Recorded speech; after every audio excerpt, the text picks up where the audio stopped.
तुमचं आमच्या चॅनलवर मनापासून स्वागत आहे। आज आपण घरच्या घरी अगदी सोप्या पद्धतीने कमी साहित्यामध्ये आणि बाजारात मिळणाऱ्या मोमोजसारखे मऊ, रसाळ आणि चविष्ट व्हेज मोमोज बनवणार आहोत।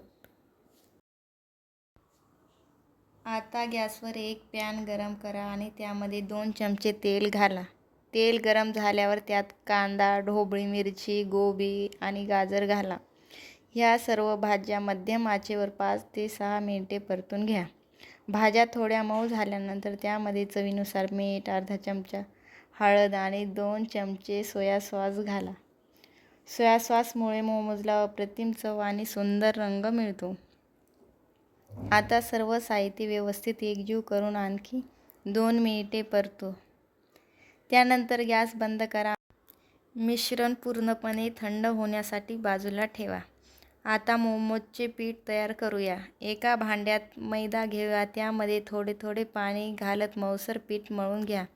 पीठ तयार झाल्यावर 3 ते 5 मिनिटे झाकून ठेवा। यानंतर पिठाचे छोटे छोटे गोळे तयार करा। प्रत्येक गोळ्याची पातळ पोळी लाटा। पोळीच्या मध्यभागी तयार केलेले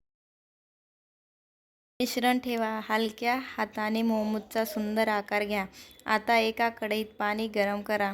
मोमोज ठेवायच्या प्लेटला हलके तेल लावून ग्रीस करा। त्यावर तयार केलेले मोमोज ठेवा आणि कढई झाकून ठेवून 10 ते 12 मिनिटे वाफेवर शिजवा।